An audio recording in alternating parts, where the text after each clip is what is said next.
Hey, this is JC and welcome to Small Brick City, where we want to help you build a Lego city regardless of the space you have. In this video, we're going to explore how to build a Lego market stall. The stall in front of you is a baker stall, but I'm really going to show you how you can apply this basic design and build a stall of any kind. I first showcased a version of this particular stall in my Town Park Market Fair video. You can check out that video in the link in the card above or the description below. The basic design of this particular store came from the Market Winter Village set, but I've made some changes. I de-winterized it, I made it a neutral theme, and I also have made it slightly higher by 1 brick high. And this is a baker store. In the original version that I showed, I used a lot of the stickers from the extra sticker pack. But in this particular design, I have not used any stickers so that you can build it even if you do not have access to a sticker pack. You still can see there's a 3D sign and a whole bunch of different pastries on display. There's also a small oven over here so that the minifig baker can make pastries and bread on the spot. This particular design features a pitched roof, which is actually built on 2 hinging plate and brick assemblies. There is a sort of a slanted peak front and back, and that is just to provide some kind of a roof structure and a back and front so that's covered and not hollow. And the rest of the build is pretty simple. This front display unit or a countertop is actually a slanted countertop, and it also uses that same brick and plate hinging design, and that's the same really as the top roof over here. So let me break this apart and I'll show you the different parts you need to put this together and highlight some of the building techniques. So let's get started. Here are the different parts used for the bottom half of the stall. So here's the base plate that I talked about, but really it can be any base plate you want to use. And for each of the sides, there's a 1x4 plate with 2 of these modified locked pieces, or you can use a 1x4 locked piece like this as well, with another 1x4 plate above. And you need 2 on each side. Of course, you can use any kind of brick. This lock piece gives a nice wooden look to the build, but you can use any bricks that you want. For the vertical supports, I use 3 1x1 round bricks, and there are these studs on top and below. Again, you can use any color scheme you want, and basically this is a very wooden structure, therefore the brown and gold color scheme goes with this dark tan and brown base. So just like that, you have the basic structure and support for the market stall. For the main counter or the front, this is it. It's very simple. You just need a 1x6 plate below, and you need these modified hinging plates and a brick assembly.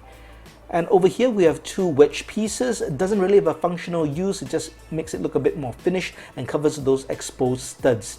Notice how this particular plate is not placed this way, it's actually placed upside down. And then you need a corresponding 1x6 or 2x6 plate, and that goes on top as the countertop.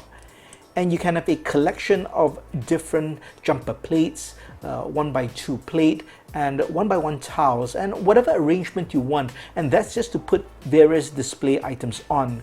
So in this case, I use a modified plate or a modified towel with a clip, and that's a pretzel piece that goes on over here. And we've got these brown flower studs with a donut or pastry towel, and then we've got 2 diagonal placed jumper plates, and that's so that I can place these 2 croissants with studs underneath as well, and that just makes a nice display. And anytime you want to create a display for a market stall, you want to create some angles, you want to create a bit of variety so that it doesn't look so uniform. And this just goes in front just like that. Pretty simple, right? For the stove, or the oven rather, you need this cupboard part with a transparent top. So I call this the oven part actually, but it's a cupboard basically with a transparent door. You need a 2x2 plate underneath, that's to be able to put it onto a plate. And for the front, I use this modified bracket with these modified towels as well as this stud. So this looks like a control and just the heating gauge, and I use a 1x2 grill part here to look like some kind of ventilation, and a 1x2 towel over here just to finish it up. And this is my oven, and that goes in just like that. For the roof structure, you need these parts over here, and I'll start off from this end over here. I have two 2x8 plates held together by two 1x4 plates underneath on either side. Of course, you could use a 4x8 plate and you don't even need these 1x4 plates. On top, you have the same hinging brick assembly parts, which is the same as the counter that you saw for the bottom structure, and this is to hold the slanted roof in place. We do need some kind of supports for the front and back. For the front, you can have a 1x8 plate underneath, and notice there are two 1x2 slope pieces on either side, capped with cheese wedge pieces, two 1x1 bricks over here. There's a 1x2 modified brick and a stack of two 1x2 plates, and this forms almost a triangle point. Now you could just build the same for the back, but if you want to do something different, you can still start with the same base of a 1x8 plate, and then we have another lock piece, 1x4 lock piece, a stack of two 1x4 plates, and studs and cheese wedge pieces.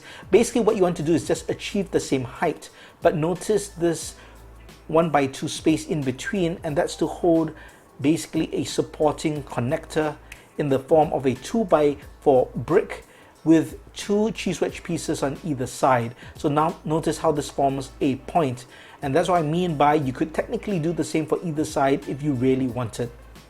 Now for the two slope pitch roof parts, you need two identical parts, and what we have over here is a 6x8 plate. Now all this is purely decorative. These over here, not so much decorative because they help just hold it in place so it doesn't shift from left to right so much.